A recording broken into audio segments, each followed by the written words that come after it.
In this lesson, we're going to be looking at how we use the quadratic formula to solve a quadratic equation. Okay, now in its general form, a quadratic formula looks like this: x is equal to minus b plus or minus, we're taking the positive or the negative, root, and that's the square root of b squared minus 4ac. Okay, and that is all over. And when I say all over, if you note please where I'm starting to draw my line, that all of that is over 2a. Okay, all of that is over 2a. Let me write my 2 a little bit better. All of that is over 2a. Okay, cool. Now the quadratic formula and the quadratic equation shares a very unique relationship. Okay, and in future videos I'm going to be looking at the proof of the quadratic formula. Okay, how we derive the quadratic formula from the quadratic equation. All right, but let's not worry about that for now. What we're going to be looking at is just how we solve a quadratic equation by using the quadratic formula. Good. Now take a simple quadratic equation, right? You may have x squared plus 5x plus 6, and that is equal to 0 because we're using equations now. We're solving equations, right? So a would be equal, first we identify our a is 1, b is equal to 5, and our c is equal to 6. Okay, so now in solving, my formula states that x squared, if I'm using my formula to solve, oops, let me not use a red because the red can be a little bit strenuous on the eyes, right? So let me say x is equal to minus b plus or minus the square root of b squared minus 4ac all over 2a. Basically what I'll be doing here, I am just going to substitute and solve for x. Okay guys, so let's just work with me carefully here now. Good.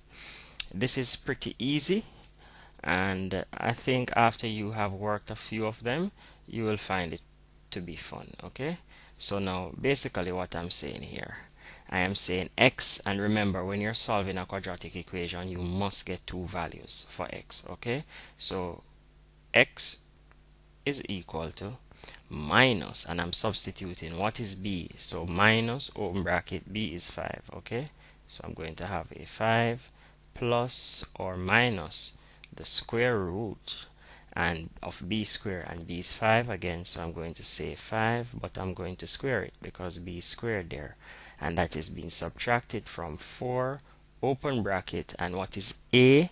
4 is multiplying a, so I'm going to substitute the value of a for a is 1, and I'm going to close my bracket. Let me extend this a little bit more, and I'm going to multiply that by c. Okay, and what is c? C is 6.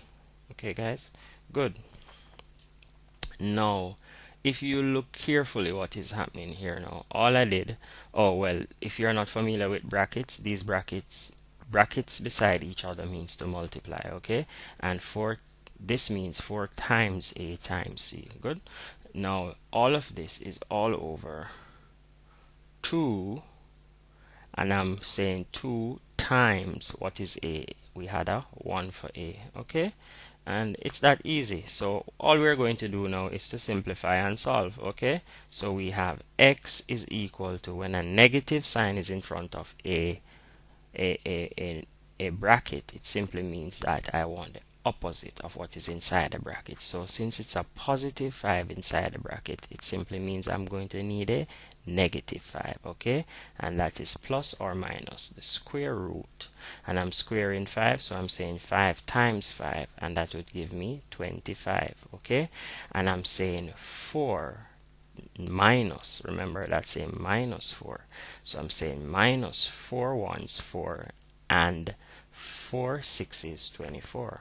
Okay, So I'll have a negative 24 there, and that is all over 2 times 1 is 2. Okay, it's that easy. And let's just simplify this a little bit more. Okay, I'm just walking you through it step by step so that you are clear as to what you're doing. Okay, guys, so I'm saying now x is equal to, this is a negative 5 plus or minus, okay, the square root of 25 minus 24. I would have a positive 1, okay, and that is all over 2.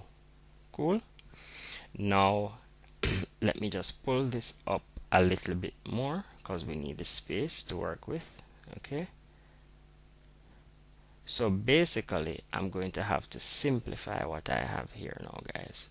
So I'm going to get x is equal to negative 5 plus or minus, and we know that the square root of 1, and you can always check that on your calculator.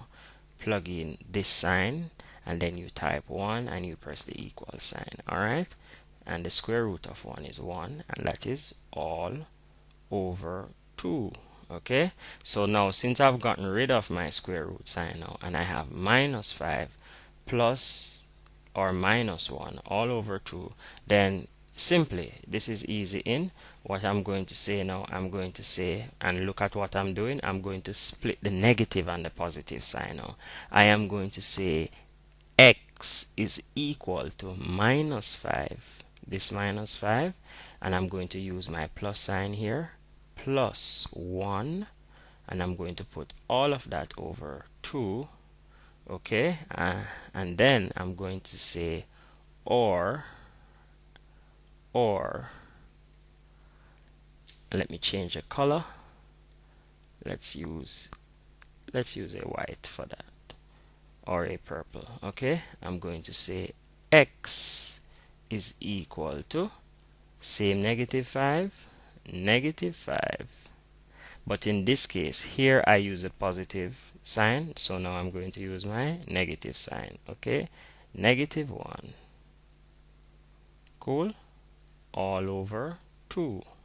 So all I'm going to do, I'm just going to simplify this. So over here now I would have x is equal to negative 5 minus 1. I would get a minus 4 over 2, okay, which is equal to negative 4 divided by 2 will give me a negative 2. Okay, because a negative divided by a positive will give me a negative, and 4 divided by 2 is 2. And also over here now I would have x is equal to, when the signs are the same, we add and we keep our sign. So I have a negative 5 and a negative 1, so I'm going to say 5 plus 1 will give me a 6.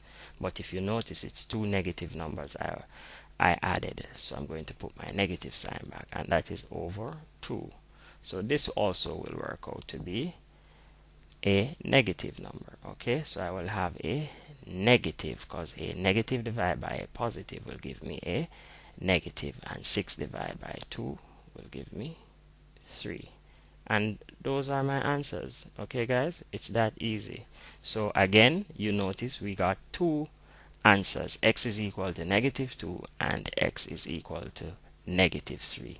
Okay, feel free to subscribe to this channel so that you can get the latest updates on our videos, or if you have any questions or comments, feel free to post them and we'll get back to you as soon as possible. Thanks, and bye bye.